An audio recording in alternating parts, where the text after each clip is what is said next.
오늘 우리가 이제 같이 이야기해 보고자 하는 말씀은 에스더서 5장부터 7장에 이르는 말씀입니다. 술에 취한 왕이 자기의 말을 듣지 않는다고 왕위를 폐위시키고, 그런 왕의 비위를 맞추기 위해서 신하들은 제국 안의 여성들을 징집해서 왕을 만족시키자 했습니다. 그리고 그 일 가운데 포로민 출신이고 또 유다인이었던 에스더가 징집이 되게 되죠. 그리고 왕궁에 들어가게 됩니다. 그리고 결국에 왕후가 되는 일련의 상황들이 펼쳐졌어요. 근데 그런 상황들 속에 갑자기 하만이라는 인물이 등장합니다. 그 하만이라는 사람을 통해서 제국 안에 있던 유다인들이 모두 죽을 위기에 처하게 되었어요. 물론 그 발단은 이 에스더의 후견인이자 부모 없던 그녀를 거두어 주었던 이 모르드게라고 하는 사람의 뻣뻣함? 그런 것 때문이었어요. 그저 모르드게는 조상들의 원수였던 하만이 싫었고, 그래서 그에게 무릎 꿇기 싫었던 거죠. 그리고 그런 그의 뻣뻣함 때문에 하만의 화를 모르드게가 사게 되었고, 결국에 자신뿐 아니라 모든 유다인들이 한꺼번에 죽임 당하게 될 처지에 처하게 되었다라는 거죠. 그러자 모르드게가 어떻게 합니까? 부랴부랴 이 위기를 극복하기 위해서 고민을 합니다. 그리고 왕후가 되었던 에스더에게 나아가서 왕에게 좀 도움을 요청해 달라고 부탁을 하게 되는 거죠. 자, 그렇게 이제 에스더가 왕 앞에 나아가기로 작정을 하고 금식하며 기도한 지가 3일이 지났습니다. 여러분, 기도는 하나님을 위해서가 아니라 우리를 위해서 해야 하는 겁니다. 우리가 지난주에 순종하고 결단하기 위해서 기도해야 한다고 나누었습니다만, 또 다른 기도해야 될 이유가 여기에 있어요. 그것은 하나님께 쓰임받기 위해서 기도해야 하는 거예요. 그런데 에스더가 결단하고 기도하자 무슨 일이 일어납니까? 그 하나님의 역사, 하나님의 일하심이 다른 곳이 아닌 에스더라는 도구를 통해서 일어난다는 거예요. 즉, 기도한 에스더가 하나님께 쓰임받게 되고, 그래서 하나님의 놀라운 구원의 역사의 그 현장에 에스더가 서 있게 되는 영광을 누리게 되었다라는 거죠.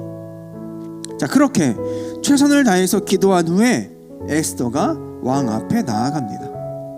에스더는 무엇보다도 비장한 모습으로 왕 앞에 나아가죠. 5장 1절에 보면 왕후의 예복을 갖추어 입고 나갔다는 거예요. 이것은 내가 누구인지를 왕 앞에 드러내는 거죠. 그리고 그런 그녀를 본 왕은 그녀를 사랑하는 마음을 느꼈고 가까이 오게 해서 그녀의 말을 듣고자 했습니다. 특히나 말씀 3절 이하에 보면 이렇게 나와요. 왕이 이르되 왕후 에스더여, 그대의 소원이 무엇이며 요구가 무엇이냐? 나라의 절반이라도 주겠다. 절반이라도. 아수에로는 부르지 않았잖아요. 갑자기 내 왕후가 나타났어요. 그런 왕후를 반갑게 또 사랑스럽게 맞고 나서는 굉장히 의례적인 말로 에스더에게 말을 건네는 거죠. 그러니까 에스더가 뭐라고 합니까? 다른 것 없었어요. 4절에 보면 이렇게 나옵니다. 자신이 잔치를 준비했습니다. 내가 왕을 위하여 잔치를 준비했으니 왕 오셔서 내 잔치에 참석해달라고, 그리고 왕만이 아니라 하만도 함께 참석해달라고 요청을 하게 되는 거죠.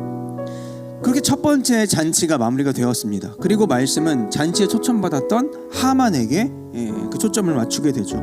특히나 하만은 내가 지금 다른 사람이 아니라 왕을 위해 준비한 왕후의 잔치에 부름받은 게 너무나 기분 좋은 거야. 이건 그냥 일이 아니거든. 왕과 왕후의 잔치에 나만 부름을 받았단 말이에요. 얼마나 기뻐요. 왕후가 나를 2인자로 여기는구나, 중요한 사람을 여기는구나, 나를 초대했구나 라고 생각을 했고, 너무 기뻤다는 거죠. 다만 말씀을 쭉 읽어보면 여러분 나오지만 그 일 가운데 이제 모르드게를 잠깐 보게 되는데, 모르드게가 여전히 자기를 향해서 뻣뻣해. 인사하지 않아.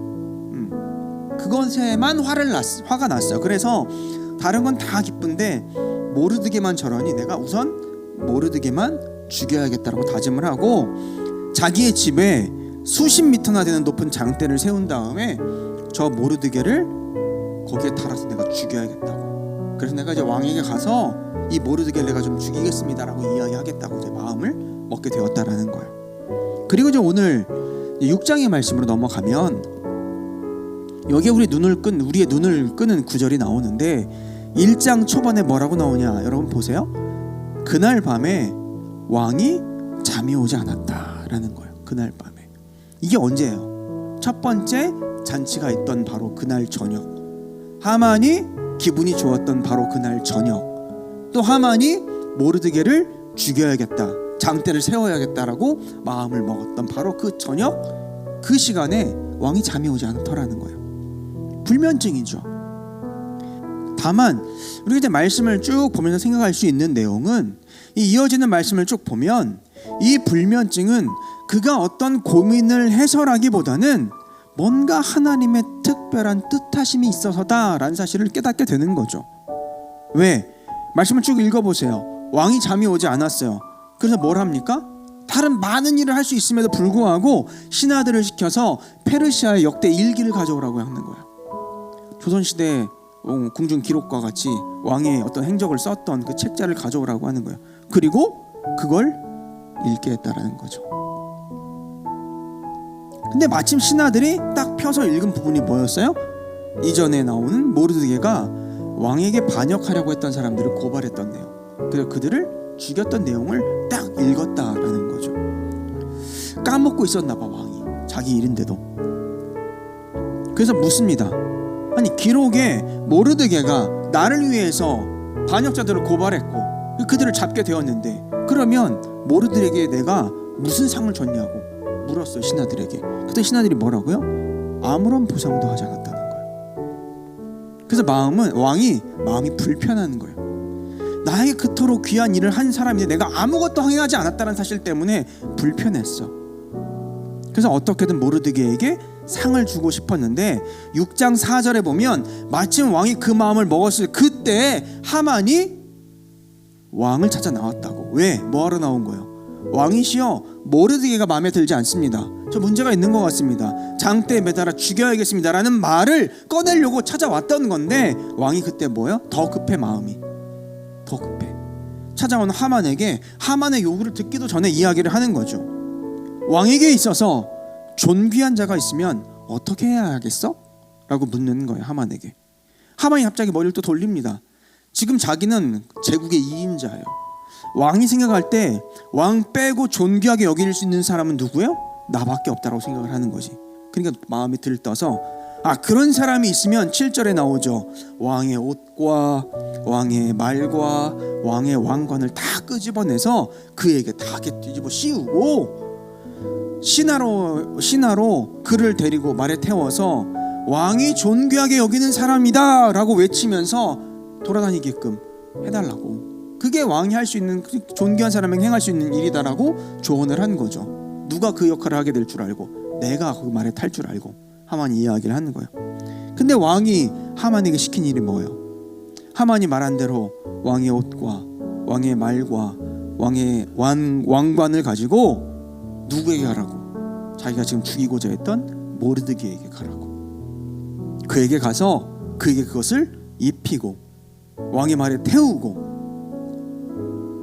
하만은 종처럼 그 말을 끌고 외치면서 뭐라고? 이 모르드게는 왕에게 존귀함을 받는 사람이다라고 하만이 외치도록 하면서 그렇게 돌아다니라고 명령을 하게 되었다라는 거죠. 그리고 나서 바로 준비한 두 번째 잔치에 또 다시 가야 했다는 거죠. 근데 여러분 보세요. 이 부분에서 보면 이날 저녁에 잠을 자지 못하고 불면증에 있던 사람이 누굽니까? 왕이죠. 또 누가 있어요? 하만이 있었어요. 하만도 잠을 못 잔 거예요. 그 둘은 어찌되었든 이런저런 상황과 여건 속에서 잠을 이루지 못하고 밤새 깨어 있어요. 왕은 잠이 안 와서 뭐 읽어달라고 해서 밤새 잠을 못 잤고, 하만은 기쁨과 분노에 뒤섞여가지고 어떻게 모르드게를 죽일까 고민하며 밤새웠던 거예요. 반면에 잠을 잔 사람은 누구예요? 말씀에 나오진 않지만 위기에 처했던 에스더와 모르드게는 잠을 잔 거예요. 밤새 무슨 일이 벌어진지도 모른 채 잤겠죠. 여러분, 하나님의 일하심이 이런 것 같아요. 하나님께서는 그렇게 믿음으로 기도하고 하나님을 붙잡고 한 인생들이 알지도 못하는 가운데 역사하시고 일하시는 하나님이신 줄로 믿습니다. 여러분, 사실 우리는 기도한다고 하면서도 얼마나 불안해하고 걱정합니까?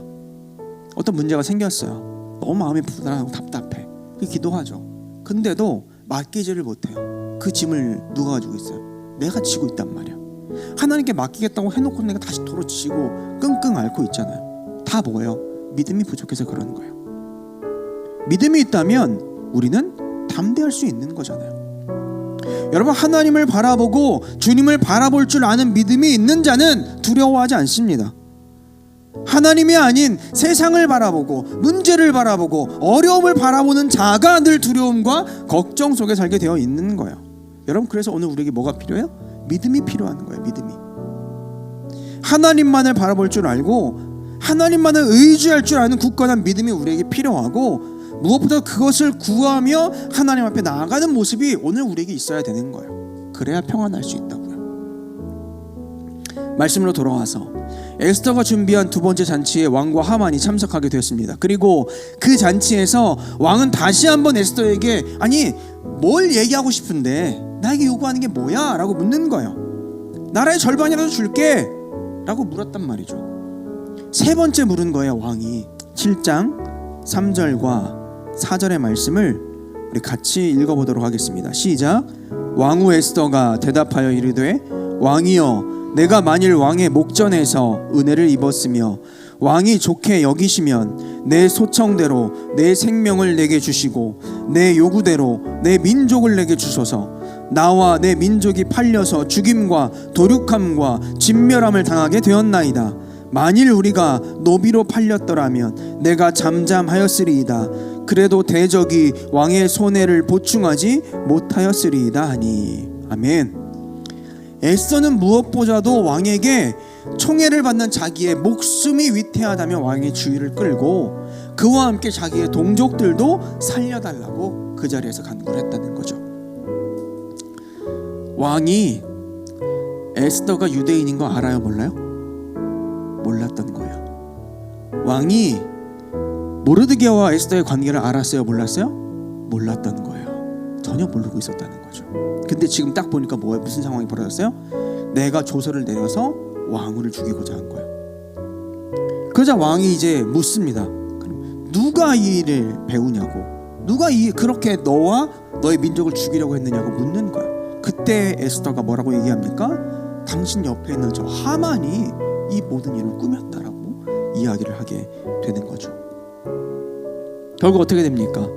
하만이 모르드게를 매달아 죽이려고 했던 그 장대에 누가 달려요? 자기가 달리는 거예요. 그리고 모든 상황이 이제 에스더와 유다인들에게 복된 상황으로 변하게 되는 거죠. 여러분, 이게 하나님의 일하심입니다. 누가 계획했나요? 모르드게가 이것을 계획했던 겁니까? 에스더가 이 모든 상황을 다 짜고 했던 건가요? 아니에요. 하나님의 일하심인 거예요. 너무 놀랍지 않습니까? 하나님께서는 이처럼 반전으로 역사하실 수 있는 하나님이세요. 또 하나님의 뜻을 이루어내시는 능력의 하나님이신 줄로 믿습니다. 물론 우리의 모든 삶의 일이 오늘 나온 이 말씀과 같이 극적으로 이루어진다고 단언해서 말할 수는 없어요. 그럴 수는 없습니다. 하지만 분명한 사실 한 가지는, 그럼에도 하나님께서는 믿음을 가진 하나님의 백성을 위해서 일하신다는 거예요. 일하신다. 그러므로 믿음을 가진 성도는 일상에서 일어나는 모든 상황들 속에서 희노애락을 느끼는 것으로 멈출 것이 아니라 무엇보다도 하나님의 뜻과 마음이 어디에 있는지를 궁금해하고, 그래서 더 간절히 기도하며 더 하나님의 뜻을 물을 수 있는 자가 되어야 되는 거예요. 여러분, 오늘 우리는 어떻습니까?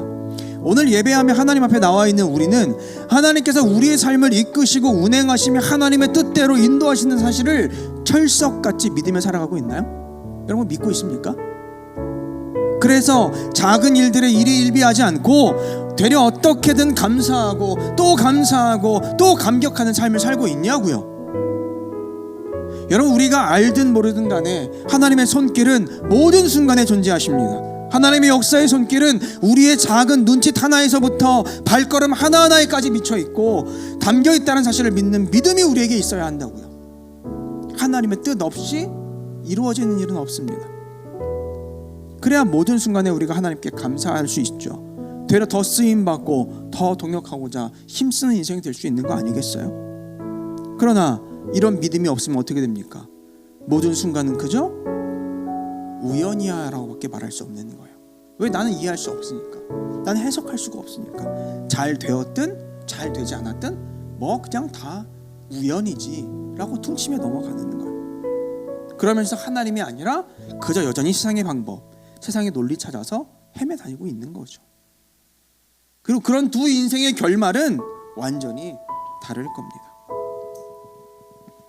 여러분, 온전한 믿음을 가짐으로 우리의 인생을 이끄시고 운행하신 하나님 앞에 온전함과 감사의 고백을 올려드릴 수 있는 성도들 될 수 있기를 바랍니다.